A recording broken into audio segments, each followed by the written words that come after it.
اس کے بعد قرآن کی عظمت کا ذکر ہے کہ پہاڑ پہ بھی اگر اتارا جاتا تو اس کی ہیبت سے ریزہ ریزہ ہو جاتا. یہ ذمہ داری آج تمہارے پاس ہے. اتنی اہم ترین عظمت والی چیز. اور اس کے بعد اللہ تعالیٰ کے اسماء الحسنی ہے. ہر صفت ایک وسیع مفہوم رکھتی ہے، اور ہر صفت انسان کو سمجھ آ جائے تو اس کی زندگی بدل جاتی ہے. اس کے بعد سورہ ممتحنہ شروع ہوتی ہے، جو مدنی صورت ہے. شروع میں ہی فرمایا کہ اللہ تعالیٰ کے دشمن تمہارے دوست ہو ہی سکتے. انسان انہی لوگوں کے ساتھ جڑتا ہے جن کے اور اس کے خیالات ملتے جلتے ہوں نا. یہ کیسے ہو سکتا ہے کہ محبت اللہ تعالیٰ سے دوست اللہ تعالیٰ کے دشمن؟ میں تو اپنی ذاتی زندگی میں بھی میرے بچوں کے دشمن میرے دشمن، میرے والدین کے دشمن میرے دشمن. میری تو محبتوں سے طے ہوتا ہے کہ میں نے دوستیاں کس سے رکھنی ہے. تو اللہ کے معاملے میں ایسا کیوں نہیں؟ اور پھر اسی لیے حضرت ابراہیم کی مثال دی کہ جب حضرت ابراہیم کو تعلقات قائم کرنے تھے تو ترجیح دین تھا، یہاں تک کہ اپنا گھر اور گھر والے بھی چھوڑنے پڑے تھے نا، اپنے باپ اور اپنی قبیلہ بھی. اس کے بعد مسلمان اور کافر کے درمیان نکاح جائز نہیں ہے، اس کا پورا قانون آیا ہے. اور اس کے بعد پھر ذکر کیا ہے کہ وہ بیعت جو نبی کریم صلی اللہ علیہ وسلم نے خواتین سے لی، جب لوگ مسلمان ہو کر آتے تھے تو ان سے بیعت لی جاتی تھی کہ وہ شرک نہیں کریں گی، چوری نہیں کریں گی، زنا نہیں کریں گی، قتل اولاد نہیں کریں گی، بہتان نہیں لگائیں گی، اور آپ صلی اللہ علیہ وسلم کی نافرمانی بھی نہیں کریں گی. کبھی کبھی نبی کریم صلی اللہ علیہ وسلم نے ایک آدھ مزید چیز کا اضافہ کیا ہے جو لوگ آئے ان کے حالات کے حساب سے. پھر اس کے بعد سورہ صف شروع ہوتی ہے. شروع ہی ایسے ہوتا ہے، تم وہ بات کہتے کیوں ہو جو کرتے نہیں ہو. اس کا مقصد یہ نہیں ہے کہ انسان دوسروں کو دعوت دینی نہ دے جب تک خود عمل نہ کرے، بلکہ اس کا مقصد ایک پیار سے تنبیہ کرنا ہے کہ تم جو باتیں کہتے ہو وہ تمہیں بھی تو کرنی چاہیے نا. اس کے بعد تعریف کی گئی ہے کہ اللہ کی راہ میں صف بستہ ہو کے جو لوگ لڑتے ہیں نا، سیسا پلائی ہوئی دیوار کی طرح، ان سے اللہ تعالیٰ بہت محبت کرتا ہے. اور پھر حضرت عیسیٰ اور موسیٰ کا اپنی قوموں کو مخاطب کرنا. اور پھر اس کے بعد اللہ تعالیٰ کا یہ فیصلہ ہے کہ اللہ تو اپنا نور پھیلا کر رہے گا. یہ بھی فرمایا کہ یہ لوگ اپنی منہ کی پھونکوں سے، جس کی کوئی حیثیت ہی نہیں ہے، جو اسلام کے خلاف سازشیں چلی جا رہی ہیں، چلی جاتی رہی ہیں، وہ اللہ کے لیے پھونکوں کی طرح، اسے اللہ تعالیٰ کو کوئی فرق نہیں پڑتا. اللہ نے اگر اپنا نور پھیلانا ہے تو وہ پھیلا کر رہے گا، کسی کو کتنا ہی ناگوار ہو، کیونکہ اللہ تعالیٰ نے اپنا رسول اس دین کو بھیجا. کس لیے بھیجا ہے؟ گھروں میں رکھنے کے لیے نہیں بھیجا ہے. یہ سسٹم ہے اور اس کو نافذ ہونا ہے، اور اللہ تعالیٰ نے بھیجا ہی غالب ہونے کے لیے ہے. اس کے بعد فرمایا کہ میں تمہیں ایک ایسی تجارت بتا دوں، انویسٹمنٹ. ہمیں انویسٹمنٹ کا بڑا شوق ہوتا ہے نا، ہمیں پتہ چل جائے کہاں انویسٹمنٹ کی جائے، کہاں زیادہ فائدہ ہے، سیونگ کیسے کی جائے. اللہ تعالیٰ فرماتے ہیں کہ میں بتاتا ہوں تمہیں. وہ کیا ہے کہ ایمان اور جہاد، جد و جہد، ان دو چیزوں کو پکڑ لو. اور اس کے بعد مخاطب ہو کے کہا ہے کونوا انصار اللہ، اللہ کے مددگار ہو جاؤ. ہماری کیا حیثیت ہے کہ ہم اللہ کی مدد کریں؟ یہ تو اللہ تعالیٰ کی قدردانی ہے کہ وہ مددگار اسے کہتا ہے جو اللہ کی دین کی مدد کرتا ہے. اس کے بعد سورہ جمعہ شروع ہوتی ہے. نبی کریم صلی اللہ علیہ وسلم کی بعثت کو اللہ کا فضل قرار دیتے ہوئے یہودیوں کے اس زوم کی تردید کی جاتی ہے کہ وہ اللہ تعالیٰ کے چہیتے ہیں. اور اس کے بعد پھر جمعے کی نماز کی اہمیت آ جاتی ہے.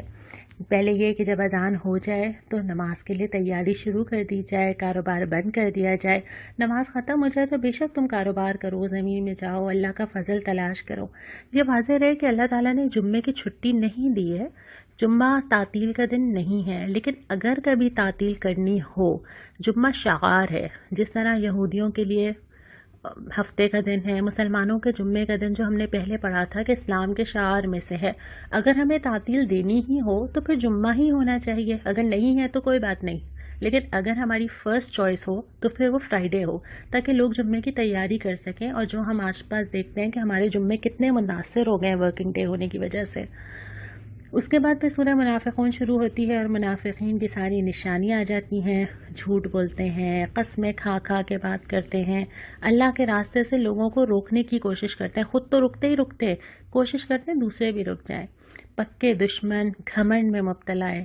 اور پھر ایمان لانے والوں کو مخاطب کر کے فرمائے کہ دیکھو، تمہارے مال اور تمہاری اولاد، یہ وہ چیزیں نا جو انسان دنیا میں اپنی ارننگ یا اپنا ایسٹ سمجھتا ہے، یہ تو اللہ کی راہ سے غافل نہ کرنے پائیں. اس کے بعد پھر سورہ تغابن کا آغاز ہو جاتا ہے. ابتدا میں 2-3 دفعہ ذکر آیا ہے اللہ تعالیٰ کے علیم ہونے کا. سب کچھ جانتا ہے، سب پتہ ہے اس کو. اور پھر یہ کہ تغابن کا ایک دن ہوگا. تغابن اس دن کو کہتے ہیں جس میں تجارت، ڈیلنگ، لین دین، کچھ دو اور کچھ لو، یہ والے معاملات ہو رہے ہوں تو قیامت کے دن کو تغابن کا دن کہا جا رہا ہے. کیونکہ انسان اس وقت یہی ہو رہا ہوگا کہ اس کی نیکیاں میرے پاس آ جائیں، میرے گناہ اس کے پاس چلے جائیں، اور انسان ایک مسلسل اس کیفیت کے اندر ہوگا. پھر دوبارہ ذکر کیا کہ دیکھو مال و اولاد تو آزمائش ہے، اس آزمائش میں سرخرو ہونا ہے، اس کے حوالے نہیں ہو جانا. اور پھر ذکر آیا ہے کچھ چیزیں تم دو، کچھ چیزیں واپس ملیں گی. تم کیا دو گے؟ اللہ کا تقوی اختیار کرو گے، اللہ کے لائے ہوئے دین کی اطاعت کرو گے، اپنے مال اللہ تعالیٰ کے لیے خرچ کرو گے، اپنے دل کو تنگی سے بچاؤ گے، قرض حسن دو گے اللہ تعالیٰ کو، بہترین قرض. واپس کیا ملے گا؟ ایک تو اللہ تعالیٰ یہ قرض حسن بڑھا چڑھا کے واپس کرے گا، کامیابی تمہیں آخرت کی دے گا، تمہارے قصور معاف کر دے گا اور تمہاری بہت زیادہ قدردانی کرے گا.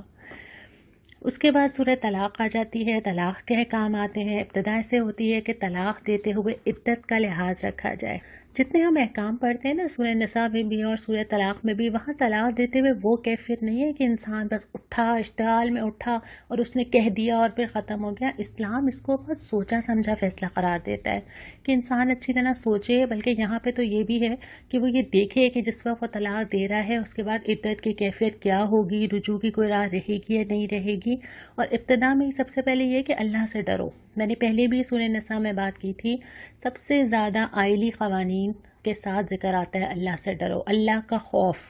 کسی بھی حالت میں ساتھ رہ رہے ہوں، نکاح کر رہے ہوں، خدا نہ خواستہ طلاق تک نوبت آ جائے، درمیان کے جو بھی معاملات ہوں، چاہے اس میں نفقہ دینا ہو، رہائش دینا، ان ساری چیزوں میں خوف اللہ کا ہونا چاہیے، لوگوں کا نہیں ہونا چاہیے.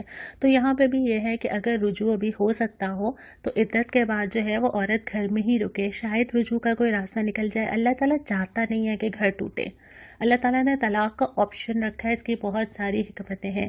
لیکن جتنا آسان یہ ہمارے لیے کہنا ہو گیا نا آج کل، اور جتنا آسان اور لائٹلی ہم اس کو لیتے ہیں، اللہ کے نزدیک اتنا لائٹ نہیں ہے. اللہ کے نزدیک یہ بہت بڑی چیز ہے، بہت ناگوار چیز ہے، لیکن مصلحتاً اس کو رکھا گیا ہے. تو اس کے اگر یہ نوبت آ ہی جاتی ہے تو اللہ کا ڈر اختیار کرتے ہوئے اس وقت آنی چاہیے جب چیزیں واقعتاً ایسی ہوں جو سنبھالی نہ جا سکتی ہوں. پہلی کوشش تو یہی ہوگی کہ معاملات حل کرنے کی کوشش کریں، اور وہ دو افراد بھی کریں گے اور وہ دونوں فیملیز بھی کریں گی. اس کا بہت زیادہ ثواب ہے. اس کے بعد یہ کہ اگر نکاح رہے یا نہ رہے، ایک لفظ آیا ہے معروف. معروف سے کام کرو، یعنی نیکی کے ساتھ جو بھی ڈیلنگ ہوگی بہت نیکی کے ساتھ، خوف خدا کے ساتھ ہوگی. اور اس کے بعد یہ کہ اگر عورت جو ہے وہ عدت میں ہو تو اس کے بعد اس کو سکونت دینا، یعنی وہ کہاں رہے گی، اس کو نفقہ دینا، یہ مرد کی ذمہ داری ہے. پھر اس کے بعد اگر عورت حاملہ ہو تب بھی وضع حمل تک اس کو کہاں رہنا ہے، اس کا انتظام کرنا، اس کا نفقہ دینا مرد کی ذمہ داری ہے.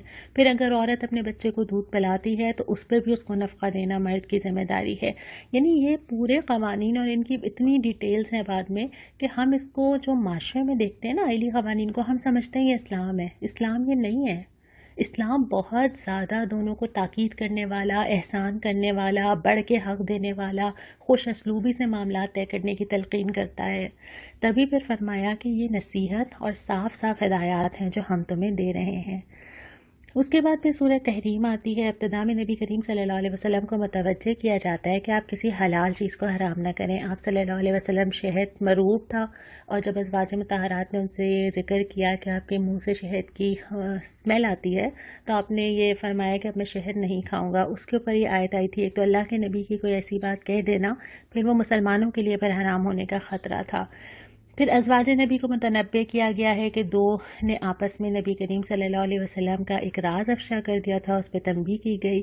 پھر مسلمانوں کو ہدایت کی گئی کہ دیکھو اپنے آپ کو تو بچانا ہی ہے، اپنے گھر والوں کو آگ سے بچاؤ. نہیں پسند کرتے نا بچوں کے لیے کتنے کانشیس ہوتے ہیں، یہ نہ چپ جائے، وہ نہ ہو جائے، بچپن سے لے کے بڑے ہونے تک نصیحتیں کرتے ہیں، سمجھاتے ہیں. تو زیادہ جو میٹر کرتا ہے وہ یہ کہ وہ آگ سے بچ جائے. پھر وہی فرمایا کہ اللہ سے توبہ کرو، توبۃ النصوح. اور اس کے بعد یہ تو آپ مجھے بتائیں گے، کفار و منافقین سے سختی سے پیش آنے کی ہدایت کی ہے. اور پھر خواتین کی مثال دی ہے. یہ خواتین 4 مثالیں یہاں پر آئی ہیں، اور یہ 2 نام، نوح کی بیوی اور لوط کی بیوی. ان دونوں کے ہسبینڈز شوہر نبی ہیں، لیکن ان کے کام نہیں آیا. بس اس کا مطلب یہ ہوا کہ مردوں کا دین مردوں کے کام آئے گا، عورتوں کا دین ان کے اپنے کام آئے گا. یعنی آپ کے گھر کے لوگ کتنے ہی نیک ہوں، آپ کے شوہر کتنے ہی عبادت گزار ہوں، کتنا ہی انفاق کرتے ہوں، ان کا رجسٹر الگ بن رہا ہے اور میرا رجسٹر الگ بن رہا ہے. ان کی نیکی کے سائے میں نہیں جنت میں چلی جاؤں گی، میرے اپنے معاملات الگ طے ہو رہے ہیں. تو یہ دونوں باوجود اس کے کہ وہ نبیوں کے گھر میں تھیں، تو آپ کے کسی سے بھی رشتہ ہونا یا آپ کے آباء و اجداد میں باپ دادا شوہر بچوں میں سے کسی کا بہت ہی نیک ہونا آپ کی جنت کی ضمانت نہیں بن سکتا. اپنا اعمال نامہ اپنا ہی ہوگا. دوسری پھر اگلی مثال آتی ہے، پہلے حضرت مریم علیہ السلام کی آتی ہے کہ کیسی کیسی آزمائش سے اللہ تعالیٰ نے گزارا، ینگ ایج میں گزارا اور کیسے وہ استقامت کے ساتھ اس سے گزری. اور دوسری آتی ہے فرعون کی بیوی کے، کتنے عذرات ہو سکتے تھے نا، کتنے آرام سے کہا جا سکتا تھا میرے تو حالات اتنے سخت ہیں، میرے تو شوہر اجازت نہیں دیتے، میرے گھر میں تو یہ کیفیت ہی نہیں ہے، میں کیسے دین پہ چل سکتی ہوں. بہت اچھا کیس بن سکتا تھا نا.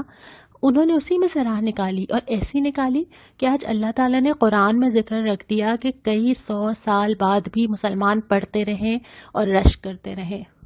تو میرے اور آپ کے پاس کیا ریزنز ہیں، ہمارے پاس کیا وجہ ہو سکتی ہے کہ جب ہم اللہ تعالیٰ کے پاس جائیں تو ہم اللہ تعالیٰ سے کیا کہیں گے کہ اللہ تعالیٰ اتنی پرابلمس تھیں زندگی میں، کیا بتائیں گے؟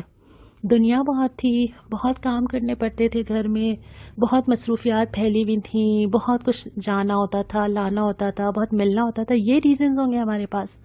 ہو سکتا ہے اگر میں ٹھیک کہہ رہی ہوں کہ کیا ہمارے پاس یہ ریزنز ہوں گے کہ ہمارے گھر والے ہمیں اسلام کا نام لینے پہ مارتے تھے، ہمیں گھر سے نکال دیا گیا تھا، ہمیں اتنا مارا گیا تھا کہ ہمارے جسم سے خون نکل آیا تھا، یا ہمارا نان نفقہ روک دیا گیا تھا.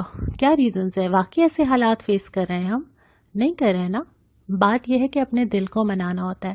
جب انسان اپنے آپ کو راضی کر لیتا ہے نا کسی بھی چیز کے لیے، پھر وہ ایسے ایسے راہیں نکالتا ہے، خود ہی اپنا کیس تیار کرتا ہے، خود ہی اس کو پتا ہوتا ہے کہ میں نے کیا چیز کیسے کرنی ہے، ٹائم ٹیبل بھی آگے پیچھے ہو جاتا ہے، وقت بھی نکال لیا جاتا ہے، ترجیحات بھی طے ہو جاتی ہیں.